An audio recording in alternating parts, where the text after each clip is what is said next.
Hey guys, Colin here, up this week with another video. And this one's going to go up rather late at night because I was busy all day today. Right now it's 11, almost 11:30 at night here. So this video probably won't go up until about 12:30ish, depending on how long I talk here. Anyway, my videos are usually 15-20 minutes. I'm tired of worrying about how long they are, so I'm just going to keep doing my thing. And if you don't want to watch the whole 15 or 20 minutes, you can cut it off and watch the rest later. Anyway, we got some records. The first one I picked up today, all the stuff I picked up today, except for a few things. Edwin Starr involved.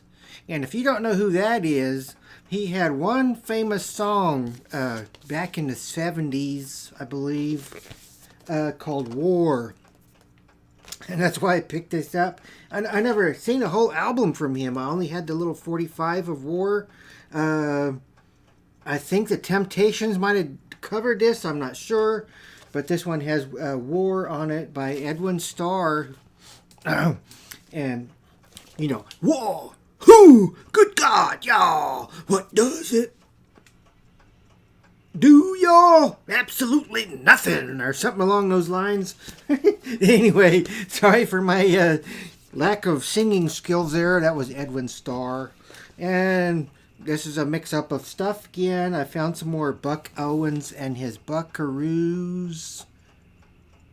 You're for me. Amazingly, Buck Owens is only you can pick up his albums for like $2 or $3, and I think there's just some great music on these. I think at some point, once these start getting bought up, the prices on the Buck Owens records are going to start getting higher because he's very classic country, and they just don't do country music the way they did back in the old days anymore. It's sort of pop country stylish music. It's a mixture of like Madonna, the Backstreet Boys, or a boy band or something along those lines, and I don't even know how to describe it. It's so awful, most of it anymore.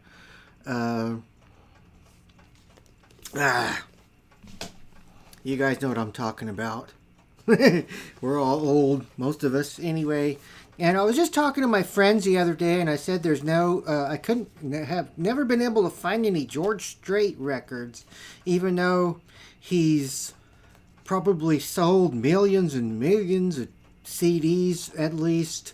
And lo and behold, today I found a George Strait record for like $4.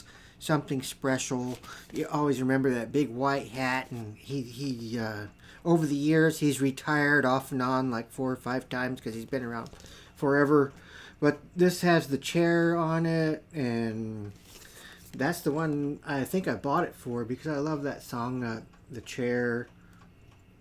That's one of his most famous tunes, even though he has many top #1 like country songs. He's kind of like the Elvis of country, or something along those lines. And next I have some Neil Young I picked up. This one is A Letter Home, and this is a album of cover songs that he's done. And I haven't listened to this yet, but it has Girl from the North Country by Bob Dylan, Early Morning Rain by Gordon Lightfoot, Crazy by Willie Nelson.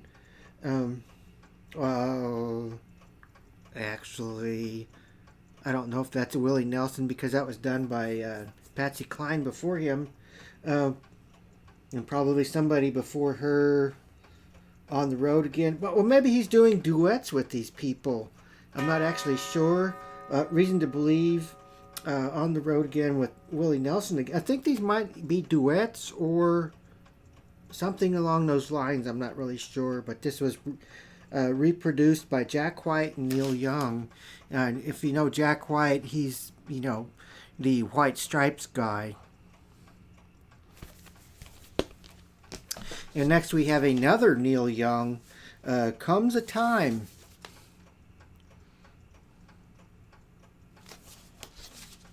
And I'm going to take off here just for a second because I have a CD that I bought also, and I didn't bring it into this thing.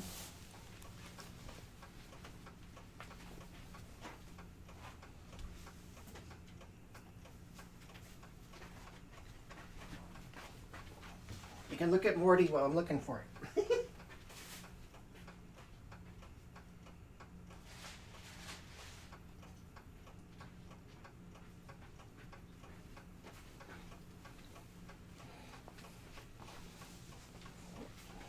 Okay, I'm back.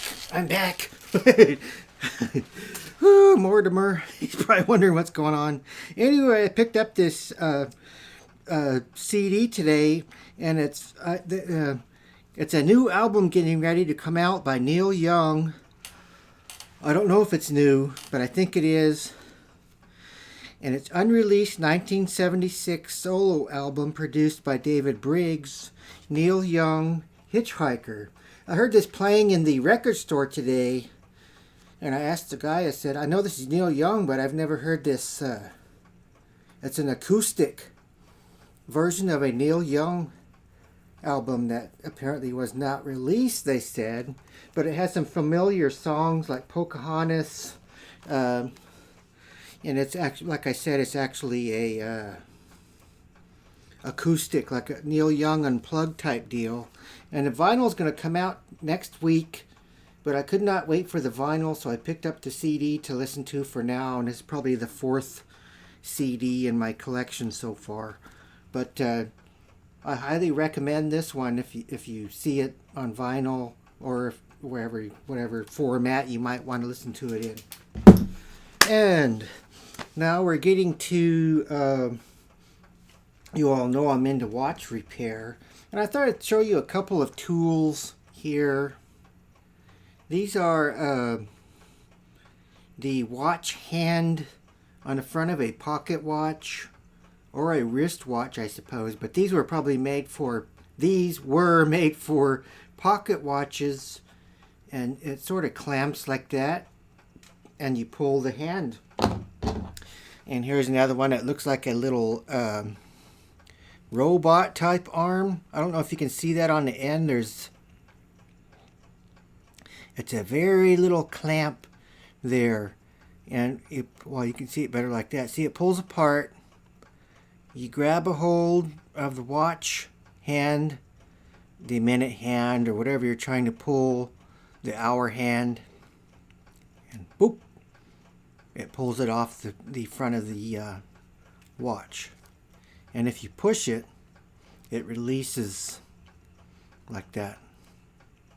And that's just a couple little watch tools that I have. Those were made in Germany. And the reason I'm showing you those, you all seen my pocket watches. I also have this set of watch repair DVDs that I have been watching. This is a very interesting to me. It's probably might be boring to most people. But this is a bunch of stuff over watch repair from John Tope. He's on. You can find him on YouTube, TikTok Productions. It has a booklet here, and these are the 3 DVDs he released for beginning watch repair, and you can start learning how to fix your own watches instead of sending them off to some other person across the country. He's going to charge you a bunch of money to fix your watch. And I'd rather fix my own rather than sending it off somewhere else. And it tells you what tools you need to get, from the basics all the way to the really fancy, extravagant stuff. But you don't really need a lot of things to repair a watch other than some very tiny screwdrivers and a little, the magnifying glass type stuff to see things. And that's all I'll say about that. Also, today I found this. You're probably wondering what that is, and I was too when I first seen it. It just has these letters on a wheel here, and it's a namograph. And I didn't know what this was, so I posted a picture of this on my antique, not mine, but on the antique typewriter collectors group because it just looked interesting. It has letters like kind of on a typewriter and a lever. I knew it was some kind of a stamp probably. And apparently these were stamps to stamp a pencil, pen, or other stuff with your name or whatever you want to write on it. Now, these came out about they were only around for about 2 years, 1921 and 1922. And this one here, Midwestern Tool Company, Chicago. Now looking at that, I'm thinking in my mind, this might not be an original one. I think this may have came out after the original, so it may even be a little older or younger than that by 1 or 2 years. But it's still a namograph, and it's for stamping stuff. And here we have an advertisement for a namograph. And they were trying to, their gimmick was to, the namograph literally pulls them into your store, especially if demonstrated in the window, and it boosts the sale of pens, pencils, anything that can be namographed. America's biggest pen merchants pronounced the namograph a success, although I think that was probably a lie because this little machine was not a success. It was only around for a couple of years because they charged so much for it back then, all the way from $60 on up to $100, and that was a lot of money back then for people to buy one of these to stamp a pencil or a pen. And their thing was you could get this in your store and do this for people and charge them, like it says on here, a quarter, and you get 24 cents profit, whatever that's supposed to be. But I don't think that actually was a success. And that's the little namograph thing. I'm trying to get in. We'll get into our book next. Here we have another Jack Kerouac book, and this one is Maggie Cassidy. And this was put out by Avon Books. I'm not sure if it's the same Avon that went on to make the perfumes and other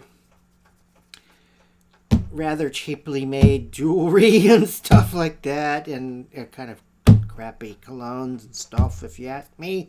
But my mom used to buy me those Avon, I believe it was called Wild Country Cologne, that I never wore. It had a picture of a Texas steer or something on the front of it in a bottle. She was a big Avon fan. But here we have that, Maggie Cassidy, and I think I pulled out I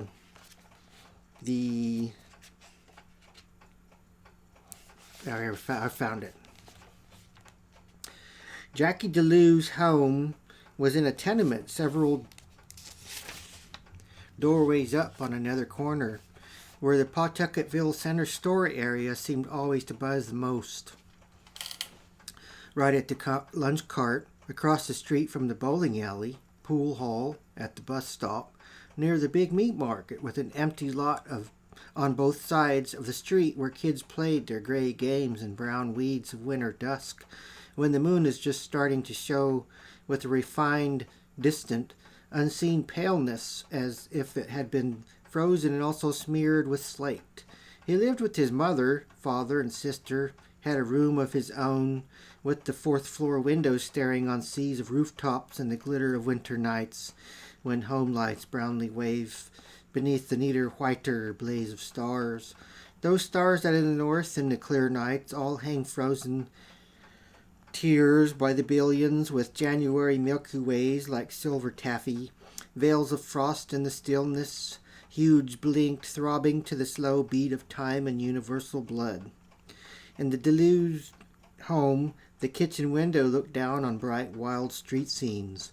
Inside, the bright light showed much food, cheer, apples and oranges and bowls and white tablecloths. Clean ironing boards leaned behind varnished doors, cupboards, little plates of popcorn left over from last night. In the gray afternoons, Jackie DeLuz rushed home, sweating in November and December, to sit in the gloom of the kitchen table, devouring over a chess book, whole boxes of Ritz crackers with peanut butter smeared. In the evening, his big father, Emil, came home and sat in the dark by the radio, coughing. That's all very. I just, like I've said before, I like his style of writing. It's very descriptive, and that just this little passage, it reminded me of when I was a kid in Topeka in the early 1980s. We used to sit up. We lived on a second floor in this big brick building. That was built in the 1930s, and we sat at the window. Me and my uncle would just sit. There were these big, huge windows with a ledge on the side, and we would sit at the ledge and just watch out the screen door of the neighborhood happenings. And this would be late at night, and my grandma would be sitting back on the couch or somewhere, and we'd all be visiting, talking, and watching the whole neighborhood and what's going on outside in the sky and the stars, things like that. And that's my video for this week. Colin, over and out, and Weirdos Unite.